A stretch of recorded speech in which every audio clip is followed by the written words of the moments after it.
All right. Okay. All right. Okay. All right. Okay. Honestly, I'm kind of more interested in. Initially, I was like, "Hey, let's listen to Keldon," but I'm actually more interested in Zach Collins, right? Because Keldon, you know what you're gonna get from him, right? We know it's gonna be a little bit of inconsistency.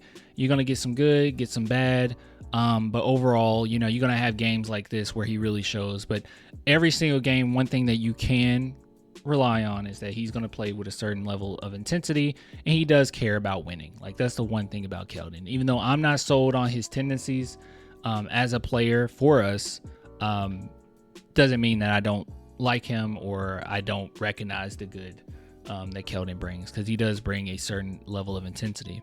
Now, the one player that has some question marks, like obviously we know Malachi Branham has some big question marks on if he'll even be here, but Zach Collins is one where I don't know what's going to come out of this one, man.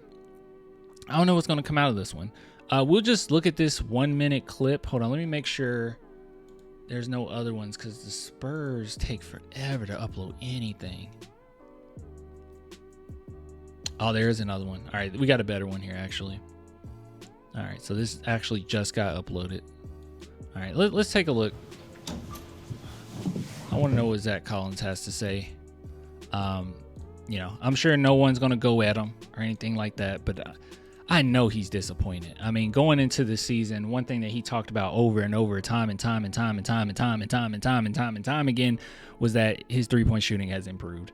And, you know, in this game in particular, it just didn't look that great, right? So let's see. Shot mechanic is, yeah, his shot mechanics, that's what worries me a little bit.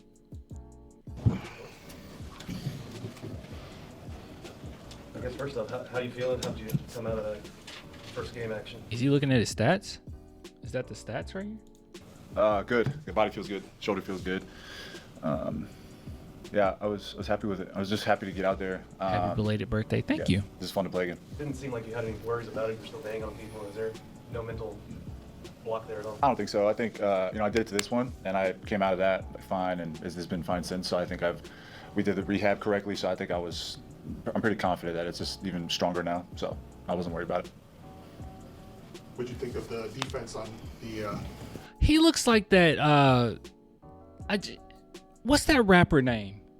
What's the rapper name? Lil Mabu?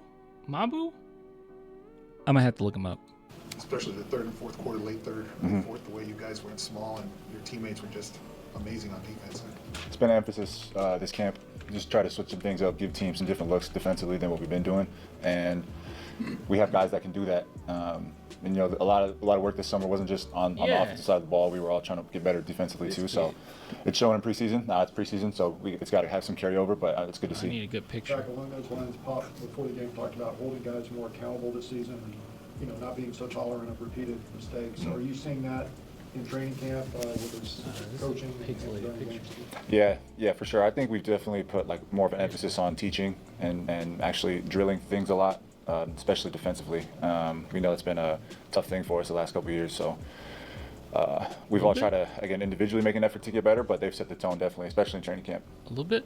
What's it like as a big running pick and rolls with Chris Paul? Hold on. He just makes your life easier, man. He's so good at manipulating things and knowing what he wants to do, and just having 2 or 3 setups, confusing the defense, and yeah, it's fun to be out there with him. You look like him a little bit. In a nutshell, Machine Gun he just Kelly? makes the game a lot easier, and guys are getting open looks left and right, and he's making passes that you don't know are there, and then all of a sudden the ball's in his shooting pocket and he's wide open.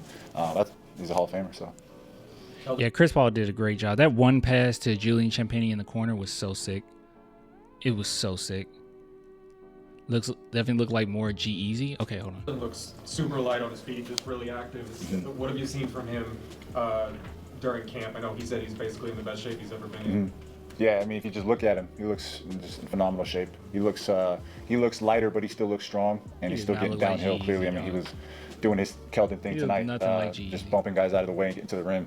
And on top of that, he's just, like you said, he seems lighter. He's just full of energy. It seems all the time, and more than, if that's possible, more than he usually does. But yeah, he looks great. It's a testament to what he did over the summer. Yeah, he's still I think my comparison was better. Yeah, he did his thing, man. Again, if he's jumping higher, that's scary. Are they going to ask him about his shooting? Earlier in the summer, you told me that Blake Wesley was really going to impress people, and defensively he's just been outstanding. Do you think that that's a mental thing or a physical thing or both? Both. Yeah, he's super athletic, very quick. It is all it really took for Blake Wesley was for his mental to meet his physical. And I feel like it's finally happened, and he looks so good. He looks like G-Eazy. Oh, wait, did I read? He is G-Eazy. Did I just read the same thing? No, that's two different people. Sorry. Okay, yeah, he does not look like G-Eazy. Very fast, and he loves defense. He's a bulldog. You know, he loves to get up in people's chests, make them uncomfortable, and he's been doing this, you know, all since he's been in the league, but especially in the open gym. I mean, ask anybody on our team. He's been in everybody. It doesn't matter who it is. So he's come in with just such a great mindset, and he knows that. That Blake Wesley has always been like that, right? Like, he's always been like that. They talked about how the reason why they drafted him, or a big reason they drafted him and Malachi, is because they were competing against each other very well. And from my understanding, Blake Wesley got the best of Malachi. And we even looked at Blake on a podcast after his tryouts, and he brought up San Antonio as his best workout. So he's a dog. He's a dog. Defense is something that, you know, for him, he could make a mark in this league defensively, because not a lot of guys can move like him and be as smart as him defensively. And you could just tell that he just has fun when he plays defense. He's very creative with how he goes for the ball, where he. And can people please? It seems like every time, no one in the chat done this, but I've seen it quite a few times. Enough where it irritates me a little bit. Can we stop comparing every point guard or combo guard we get that can play some defense to Dejounte Murray? Because Blake Wesley and Stephon Castle plays nothing like Dejounte Murray. And I've seen people actually say that, like, often enough where I took notice. Like, they play nothing like him at all. It's not even close. Yeah. It's especially Castle. Castle plays nothing like Dejounte Murray. And he's a much better defender as well. Like, that is just, I don't know. He helps. You know, you can tell he has fun with it. Do you think you'll be seeing more of a dress rehearsal situation in these last two games? Easily, yeah. Castle would be better than Murray. Easily. Yeah, who knows? I know that we're going to start scouting teams, I think, probably these next two games, if not the last game. Just so totally we can different get a look at that before we go into. Sorry, I missed something. This was kind of boring. I'm sorry. Yeah, who knows? I know that we're going to start scouting teams, I think, probably these next two games, if not the last game, just so we can get a look at that before we go into Dallas. But yeah, I don't know. We'll see what coach does. 13 steals is a ton, but is that sort of activity or forcing those overall thoughts on birds laying eggs? It's gross. I don't like it. I don't like it at all. Ball turnover is something that you think this group, especially with all the depth in the backcourt, you think it's replicable? Yeah, I think so. I think, again, it's just been kind of just a point of emphasis in our practices, and if anything, we've put just more focus on that side of the ball, and again, more and more teaching and more drilling, just to make sure. Hopefully Castle won't say the Spurs are boring like Murray did. Did Murray say we were boring, or did he say we held him back? He said a lot of things. Then he went back on it, kind of, but not really. He basically gaslit. He does that a lot. He will say something or do something and then gaslight us into like believing he never said that. Or he does it all the time. He did it when he was with us too. Everybody's comfortable, and getting up into people and getting into passing lanes is all fine. But if your backside is not there to help, then you can't do it. And I think that's getting into passing lanes is all fine. But if your backside is not there to help, then you can't do it. And I think that's, getting into passing lanes is all fine. I'm sorry, but if I'm your bored. backside is not there to help, then you can't do it. And I think that's where we've kind of taken a step forward is having that second line when we take risks. Thank you, Zach. Thank you guys. That was fine. I feel this is just a vibe thing. Just a vibe thing. He initially started off, I'm pretty sure he was looking at his stats. I think he's pretty disappointed, right? I think he's pretty disappointed. And he's a trooper. I think that he's a really good vet. And I don't think that he's as bad as a lot of fans make him out to be. I think defensively he is fine. He's suitable.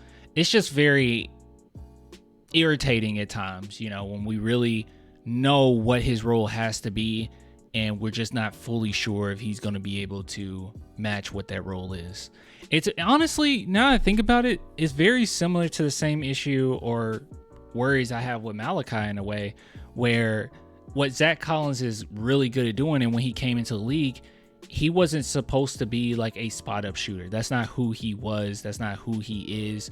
Can he shoot the three? Yes, but he's not a spot up 3-point shooter.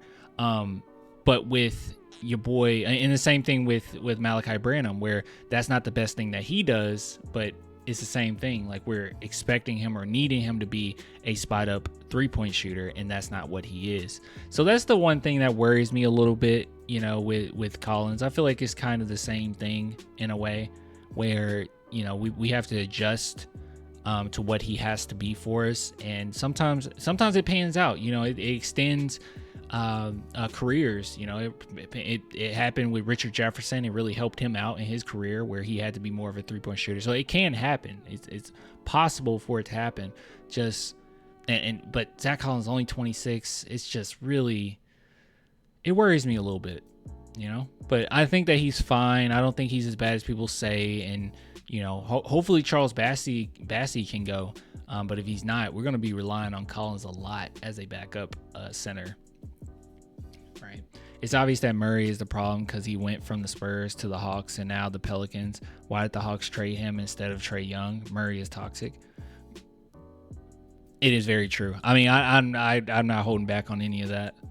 Even when he was with the Spurs, it was a lot of tendencies I didn't like, right? And it was quite a few people that pushed back on that, like, oh no, Murray's great. Why are you hating on Murray? And it was, ugh. It was a lot of drama off the court, man. It was a lot of interpersonal drama. At least I could say that. It wasn't a ton of like directed to the Spurs, but it was enough where it made you a little iffy. Like when they took him out of the starting lineup, then he unfollowed all of the players, and then he took point guard out of his bio. It was him being very weird towards Brian Wright, basically talking.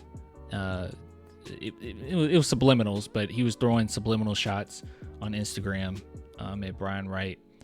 Yeah, it was just a lot of weird stuff. Yeah, I'm not the fan. And then during the offseason, he was never in San Antonio. You know, he never really, not to say he's obligated to do this, but he didn't really give back to the city that much. You know, the only article you can find on DJ giving back to San Antonio was like his rookie year. So yeah, really weird. We should still appreciate DJ considering what we got back for him. That is true. We'll be losing for 15 years. That is so funny how he said it's bigger than basketball. The system is so stupid. No more Murray talk. Yeah, we're off that. I hope everything works out with Zach Collins. I really do.